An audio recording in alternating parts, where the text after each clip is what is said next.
So welcome back to daily drive vlog. അപ്പം ഇന്ന് നമ്മൾ കാലിക്കറ്റ് യൂണിവേഴ്സിറ്റിൻ്റെ MBA അഡ്മിഷനെ കുറിച്ചാണ് പറയാൻ പോകുന്നത്. ഫസ്റ്റ് തന്നെ ഗൂഗിളിൽ യൂണിവേഴ്സിറ്റി സൈറ്റിൽ നിങ്ങൾ ലോഗിൻ ചെയ്യണം. അതിന് വേണ്ടിയിട്ട് യൂണിവേഴ്സിറ്റി സൈറ്റ് ഓപ്പൺ ചെയ്യാം. ഇപ്പോൾ കാണുന്ന പോലെ തന്നെ MBA 2025 അപ്ലൈ നൗ എന്ന് പറഞ്ഞൊരു ഓപ്ഷൻ കാണാം. സോ അത് ക്ലിക്ക് ചെയ്ത് കഴിഞ്ഞാൽ നിങ്ങൾ നേരെ ഹോം പേജിലേക്കാണ് പോവുക. 3 ഓപ്ഷൻസാണ് മെയിനായിട്ടുള്ളത്. ഒന്ന് നോട്ടിഫിക്കേഷനും അതുപോലെ തന്നെ apply now, then click here. ഈ ക്ലിക്ക് ഹിയർ എന്ന് പറഞ്ഞിട്ടുണ്ടെങ്കിൽ നമുക്ക് ഫീസ് ഡീറ്റെയിൽസ് അറിയാനാണ്. സോ ഫസ്റ്റ് വൺ ആണ് നമ്മളിപ്പോൾ ഓപ്പൺ ചെയ്തിട്ടുള്ളത്. നോട്ടിഫിക്കേഷൻ ആദ്യം തന്നെ നോക്കുന്നത്. ഇതിൽ മെയിനായിട്ടും പറയുന്നത് നമുക്ക് യൂണിവേഴ്സിറ്റി ക്യാമ്പസിലേക്കോ അഥവാ അഫിലിയേറ്റഡ് കോളേജസ്, യൂണിവേഴ്സിറ്റീൻ്റെ കീഴിലുള്ള അഫിലിയേറ്റഡ് കോളേജസിലേക്ക് MBAക്ക് കിട്ടാൻ വേണ്ടിയിട്ട് ഏതെങ്കിലും ഒരു എക്സാം നമ്മൾ ക്രാക്ക് ചെയ്തിരിക്കണം. അത് CMAT ആവാം, അതുപോലെ CAMAT ആവാം, അതുപോലെ തന്നെ CAT. ഈ ഒരു 3 എക്സാമിൽ ഏതെങ്കിലും ഒന്നെങ്കിലും അറ്റൻഡ് ചെയ്തിരിക്കണം. അത് ഇമ്പോർട്ടൻ്റ് ആണ്. സോ അതാണ് ആ നോട്ടിഫിക്കേഷനിൽ പറയുന്നത്. അതിൻ്റെ ഒപ്പം തന്നെ നമുക്കിതിൽ ഈ ഒരു നോട്ടിഫിക്കേഷനിൽ മെൻഷൻ ചെയ്ത് കാണിക്കുന്നുണ്ട്, നമ്മൾ യൂണിവേഴ്സിറ്റി ക്യാമ്പസ് അല്ലാണ്ട് അവരെ അഫിലിയേറ്റഡ് കോളേജ് ലിസ്റ്റാണ് കാണിക്കുന്നത്. MBA കോളേജസ് അതുപോലെ തന്നെ അവരുടെ ഇൻടേക്സ് എത്രയാണെന്നും കാണിക്കുന്നുണ്ട്. ഏകദേശം 11 കോളേജസിനോടും അവർ നോട്ടിഫിക്കേഷനിൽ തന്നെ മെൻഷൻ ചെയ്യുന്നുണ്ട്. സോ നിങ്ങൾ അപ്ലൈ ചെയ്യുന്ന സമയത്ത് കാലിക്കറ്റ് ക്യാമ്പസിലാണ് പഠിക്കുന്നതെങ്കിൽ നിങ്ങൾ ഫസ്റ്റ് ഓപ്ഷൻ കാലിക്കറ്റ് ക്യാമ്പസ് കൊടുക്കുക. ശേഷം അഫിലിയേറ്റഡ് കോളേജസിൻ്റെ ലിസ്റ്റുമാണ് പിന്നെ കൊടുക്കേണ്ടത്. അപ്പോൾ കോളേജസിൻ്റെ ലിസ്റ്റും കാര്യങ്ങളും നിങ്ങൾ എന്ത് ചെയ്യുക, ഈ ഒരു നോട്ടിഫിക്കേഷൻ വെച്ച് തന്നെ അപ്ലൈ ചെയ്യുക. സോ പിന്നെ ഈ ഒരു ഫീസ് സ്ട്രക്ചറിൻ്റെ കാര്യമാണ് പറയാനുള്ളത്. രജിസ്ട്രേഷൻ ഫീസ് എന്ന് പറയുമ്പം 920 റുപ്പീസാണ് ജനറൽ കാറ്റഗറി അഥവാ OBC കാറ്റഗറി വരുന്നത്. പിന്നെ SC ST കാറ്റഗറീസിൽ വരുന്നത് 310 ആണ് വരുന്നത്. അത് ഓൾറെഡി മെൻഷൻ ചെയ്തിട്ടുണ്ട് ഈ ഒരു നോട്ടീസിൽ. സോ ഇതൊക്കെ ഒന്ന് നോക്കിയിട്ട് വേണം നിങ്ങൾ അപ്ലൈ ചെയ്യാൻ വേണ്ടിയിട്ട്. നമുക്കറിയാം സെക്ഷൻ 2 ആണ് ഇപ്പോൾ CAMAT എക്സാമൊക്കെ കഴിഞ്ഞിട്ടുള്ളത്. ഓൾറെഡി മാർച്ച് ഏപ്രിൽ ടൈമിലായിരുന്നു നിങ്ങൾക്ക് അപ്ലൈ ചെയ്യാനുള്ള സമയം. ഒരു ടൈമും കൂടെ അവരെന്ത് ചെയ്യാണ്, ഈ ഒരു ലോഗിൻ ചെയ്യാൻ വേണ്ടിയിട്ടുള്ള ഒരു ഓപ്ഷൻ നമുക്ക് തന്നതാണ്.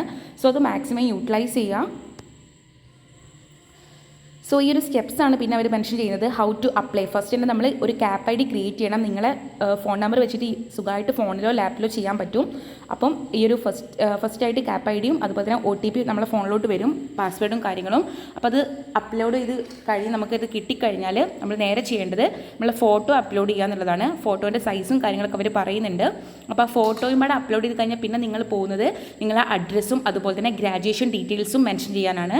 സോ അങ്ങനത്തെ കാര്യങ്ങളൊക്കെ മെൻഷൻ ചെയ്ത് കഴിഞ്ഞാൽ പിന്നെ നിങ്ങൾ ഓപ്പൺ ചെയ്യേണ്ടത് നിങ്ങളെ കോളേജസിനെയാണ്. ഏതാ ഓപ്ഷൻസ് 1 2 3 4 ഓപ്ഷൻസ് നിങ്ങൾക്ക് കൊടുക്കാൻ പറ്റും. ഏകദേശം 11ഓളം ഓപ്ഷൻസ് നിങ്ങൾക്ക് കൊടുക്കാൻ പറ്റും. അപ്പം ഏതാണോ ഫസ്റ്റ് ഓപ്ഷൻ വെച്ചാൽ അത് നിങ്ങൾ നോട്ടിഫിക്കേഷനിൽ നോക്കിയിട്ട് ചെയ്യേണ്ടതാണ്. അതുപോലെ തന്നെ നിങ്ങൾക്ക് ക്യാമ്പസ് ആണ് ഫസ്റ്റ് ഓപ്ഷനായിട്ട് കൊടുക്കുന്നതെങ്കിൽ യൂണിവേഴ്സിറ്റി ക്യാമ്പസ് എന്നുണ്ടാവും. ഗവൺമെൻറ് കോളേജിന് അടിച്ചു കഴിഞ്ഞാൽ യൂണിവേഴ്സിറ്റി ക്യാമ്പസ് ആണ് വരിക. MBA അഥവാ MBA SF എന്ന് പറഞ്ഞ് സെൽഫ് ഫിനാൻസിങ് ആണെങ്കിൽ ആ ഒരു ബേസ് ചെയ്തിട്ട് കോളേജസും. പിന്നെ നമ്മൾ പറയുന്നത് ഈ കോളേജസിൻ്റെ ലിസ്റ്റ് അവർ സെപ്പറേറ്റ് തന്നെ കൊടുത്തിട്ടുണ്ട്. അതാണ് മൂന്നാമത്തെ പോയിന്റ് എന്ന് പറയുന്നത്. അതുപോലെ തന്നെ ഈ ഒരു യൂണിവേഴ്സിറ്റി ലിസ്റ്റ് അവർ പ്രത്യേകം പെർ സെമസ്റ്ററിൽ എത്രത്തോളം ഫീസാണ് MBAക്ക് വരുന്നതെന്ന് മെൻഷൻ ചെയ്യുന്നുണ്ട്. സോ അതെല്ലാം നോക്കിയിട്ട് കറക്റ്റായിട്ട് വേണം നിങ്ങൾ ചെയ്യാൻ. ഏകദേശം 12 അഫിലിയേറ്റഡ് കോളേജസ്, കാലിക്കറ്റ് യൂണിവേഴ്സിറ്റിൻ്റെ അഫിലിയേറ്റഡ് കോളേജസിൻ്റെ ലിസ്റ്റാണ് ഇവിടെ മെൻഷൻ ചെയ്ത് കൊടുത്തിട്ടുള്ളത്. സോ നിങ്ങൾ ഈ കോളേജസിൻ്റെ ലിസ്റ്റും കാര്യങ്ങളൊക്കെ നോക്കിക്കഴിഞ്ഞാൽ പിന്നെ നിങ്ങൾക്ക് അപ്ലൈ ചെയ്യാനുള്ള ഓപ്ഷനാണ്. യൂണിവേഴ്സിറ്റിൻ്റെ ഹോം പേജിലേക്ക് നേരത്തെ കാണിച്ച പോലെ കയറി കഴിഞ്ഞാൽ അപ്ലൈ നൗ എന്ന് പറഞ്ഞൊരു സെക്കൻഡ് ഓപ്ഷൻ കാണാൻ നിങ്ങൾക്ക് പറ്റും. അതിലേക്ക് ക്ലിക്ക് ചെയ്ത് കഴിഞ്ഞാൽ നിങ്ങൾ നേരെ പോകുന്നത് ഈ ഒരു ആപ്ലിക്കേഷനിലേക്കാണ്. രജിസ്റ്റർ ചെയ്യണം. ഫസ്റ്റ് നിങ്ങൾ CAP ID ആണ് ക്രിയേറ്റ് ചെയ്യേണ്ടത്. CAP IDയും നമ്മുടെ പാസ് കീയും ക്രിയേറ്റ് ചെയ്യാൻ വേണ്ടിയിട്ട് ഫോൺ ഉപയോഗിച്ചിട്ട് വേണം നിങ്ങൾ അതിനും ലോഗിൻ ചെയ്യാൻ വേണ്ടിയിട്ട്. സോ ഇതിൽ പ്രത്യേകം പറയുന്നുണ്ട് 8 സ്റ്റെപ്സ് ആണ് ഈ ഒരു ആപ്ലിക്കേഷൻ MBA ആപ്ലിക്കേഷന് വേണ്ടി വരുന്നത്. അതിൽ ഒന്നാമത്തത് ഈ ഒരു ഞാൻ ഓൾറെഡി പറഞ്ഞു. രണ്ടാമത്തത് CAP ID ക്രിയേഷൻ കഴിഞ്ഞ ശേഷം ഫോട്ടോ അപ്ലോഡ് ചെയ്യണം. ഏകദേശം 40 KB താഴെയുള്ള ഫോട്ടോസാണ് നിങ്ങൾക്ക് അപ്ലോഡ് ചെയ്യാൻ പറ്റുള്ളത്, ശ്രദ്ധിക്കണം.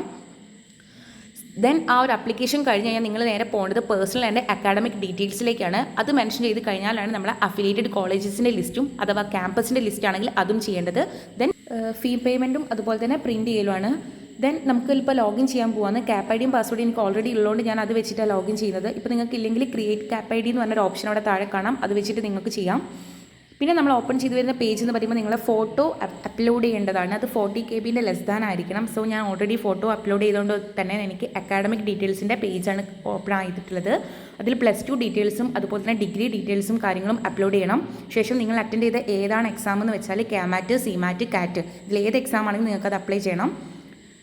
അതിൻ്റെ താഴെ നിങ്ങൾ ഈ ഒരു ആപ്ലിക്കേഷനും കാര്യങ്ങളും ചെയ്ത് അപ്ലോഡ് ചെയ്ത് കഴിഞ്ഞാൽ ഡിക്ലറേഷൻ ഫോം ഉണ്ടാവും. അതിൽ ക്ലിക്ക് ചെയ്ത് കഴിഞ്ഞാൽ നിങ്ങൾക്ക് സേവ് ചെയ്യാൻ പറ്റും നിങ്ങളുടെ ഡീറ്റെയിൽസ്. പക്ഷേ എൻ്റെ ഓൾറെഡി ഞാൻ ഇവിടെ ഫില്ല് ചെയ്യാത്തതുകൊണ്ടാണ് എനിക്കത് അപ്ലൈ ചെയ്യാൻ പറ്റാത്തത്. നിങ്ങൾ ഈ ടിക്ക് മാർക്ക് കൊടുത്തു കഴിഞ്ഞാൽ നേരെ നിങ്ങൾക്ക് സേവും നെക്സ്റ്റ് പേജിലേക്ക് പോകും.